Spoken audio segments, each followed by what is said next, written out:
सभी आदरणीय मुख्यमंत्रीगण, केंद्र में मंत्रिपरिषद के मेरे साथी, गवर्नर्स, लेफ्टिनेंट गवर्नर्स, आप सबको नमस्कार। अनलॉक 1 को 2 सप्ताह हो रहे हैं। इस दौरान जो अनुभव आए हैं, उसकी समीक्षा, उन पर चर्चा हमें आगे के लिए बहुत उपयोगी हो सकती है। आज की इस चर्चा में मुझे भी आपसे काफी कुछ जानने का अवसर मिलेगा। ग्राउंड रियलिटी क्या है उसको समझने का अवसर मिलेगा। आज की चर्चा के निकले पॉइंट्स, आपके सुझाव देश को आगे की रणनीति बनाने में अवश्य मदद करेंगे। साथियों, किसी भी संकट से निपटने के लिए टाइमिंग का बहुत महत्व होता है। सही समय पर लिए गए फैसलों ने देश में कोरोना संक्रमण को नियंत्रित करने में बहुत मदद की है।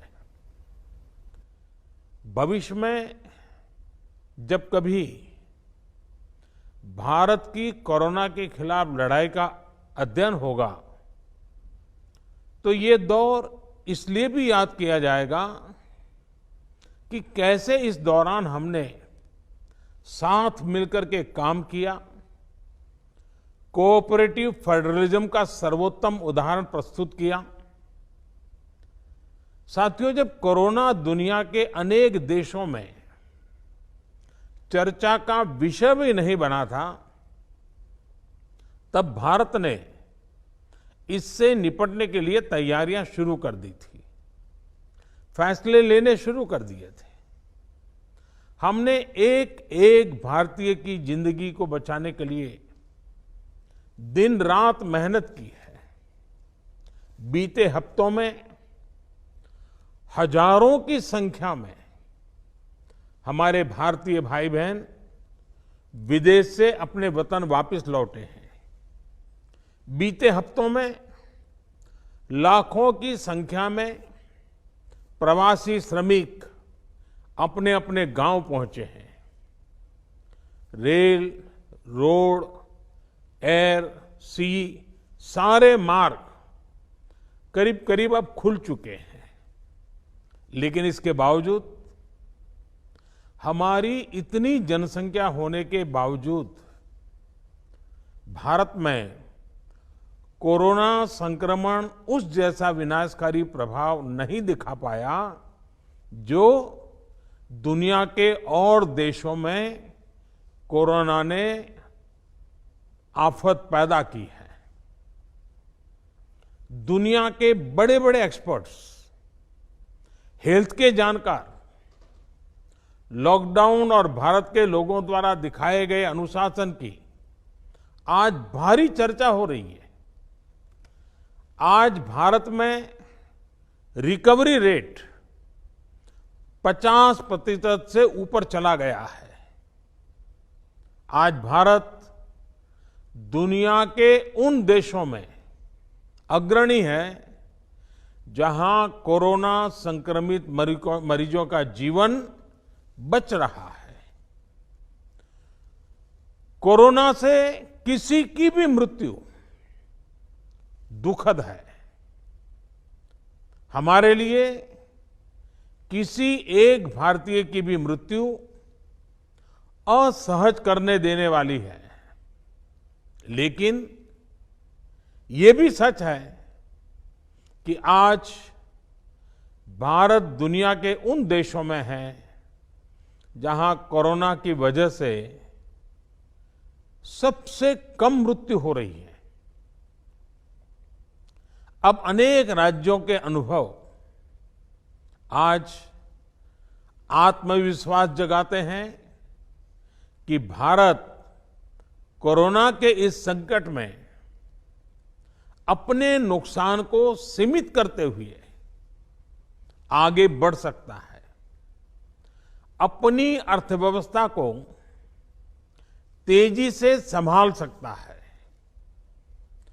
साथियों, बीते 2 हफ्ते के अनलॉक 1 ने हमें एक बड़ा सबक ये भी दिया है कि अगर हम नियमों का पालन करते रहें, सारे दिशा निर्देशों को मानते रहे,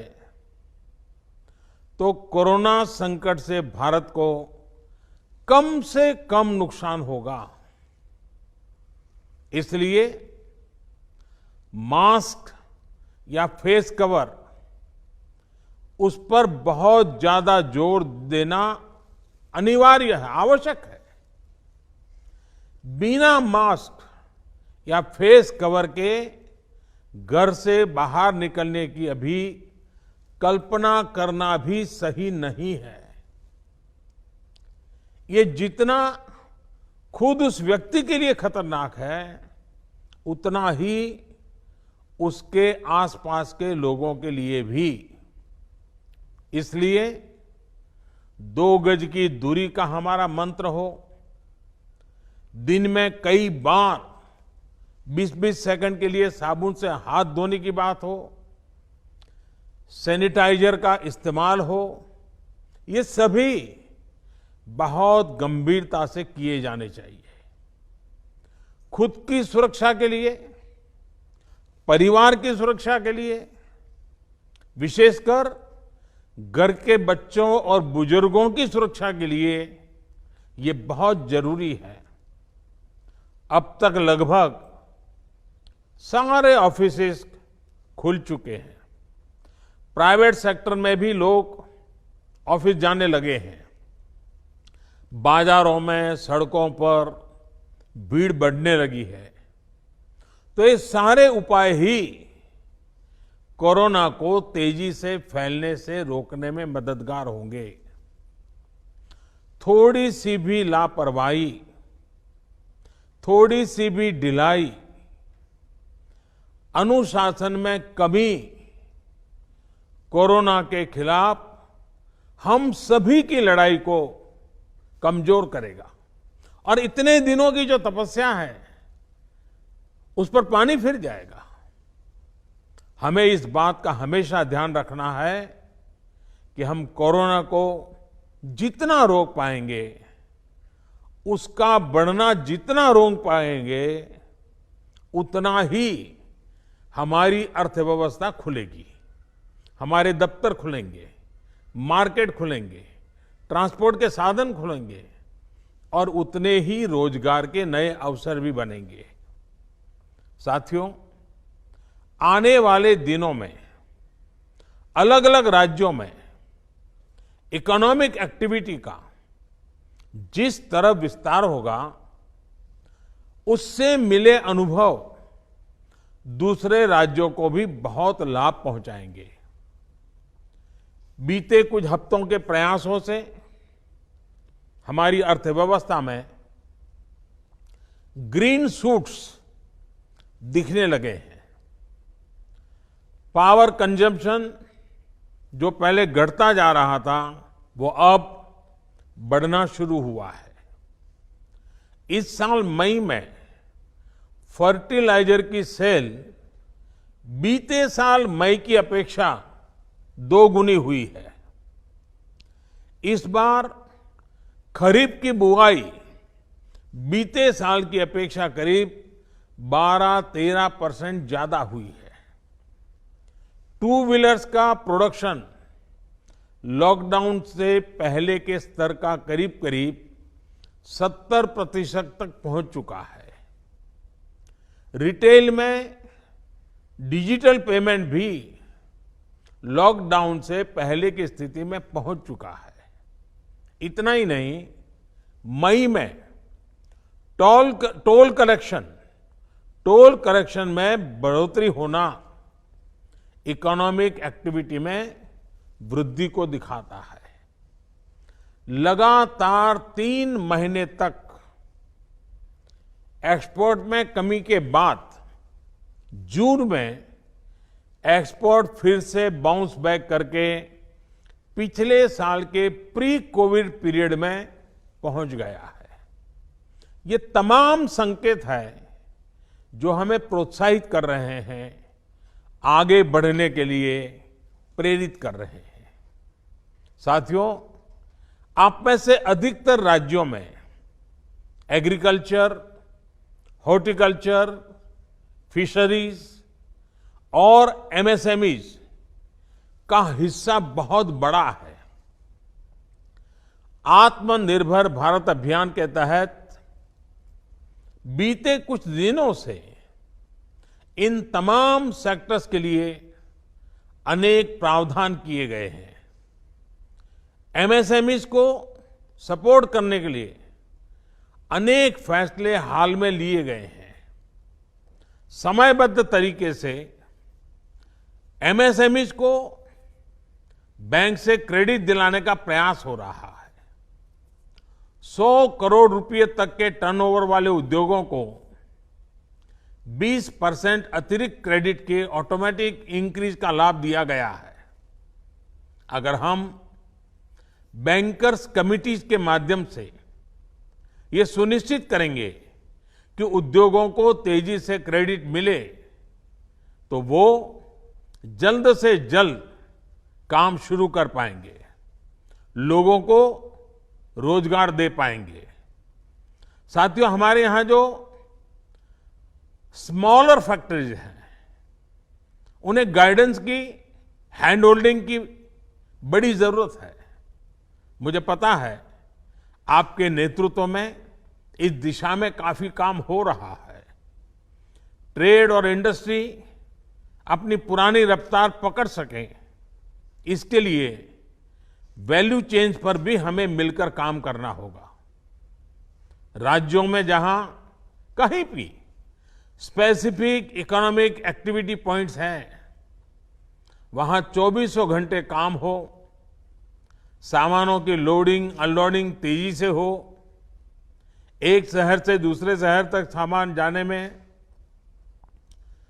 स्थानीय स्तर पर किसी तरह की दिक्कत ना हो, तो इकोनॉमिक एक्टिविटी और तेजी से बढ़ेगी। साथियों, किसान के उत्पाद की मार्केटिंग के क्षेत्र में हाल में जो रिफॉर्म्स किए गए हैं, उससे भी किसानों को बहुत लाभ होगा। इससे किसानों को अपनी उपज बेचने के लिए नए विकल्प उपलब्ध होंगे, उनकी आय बढ़ेगी और खराब मौसम के कारण, स्टोरेज के अभाव के कारण उनको जो नुकसान होता था, उसे भी हम कम कर पाएंगे। जब किसान की आय बढ़ेगी तो निश्चित रूप से डिमांड भी बढ़ेगी और राज्य की अर्थव्यवस्था की गति भी बढ़ेगी। विशेष तौर पर नॉर्थ ईस्ट और हमारे आदिवासी इलाकों में फार्मिंग और हॉर्टिकल्चर, इसके लिए अनेक अवसर बनने वाले हैं। ऑर्गेनिक प्रोडक्ट्स हो, बाम्बू प्रोडक्ट्स हो, दूसरे ट्राइबल प्रोडक्ट्स हो, उनके लिए नए मार्केट का द्वार खुलने वाला है। लोकल प्रोडक्ट के लिए जिस क्लस्टर बेस्ड रणनीति की घोषणा की गई है, उसका भी लाभ हर राज्य को होगा। इसके लिए जरूरी है कि हम हर ब्लॉक, हर जिले में ऐसे प्रोडक्ट्स की पहचान करें जिनकी प्रोसेसिंग या मार्केटिंग करके एक बेहतर प्रोडक्ट हम देश और दुनिया के बाजार में उतार सकते हैं।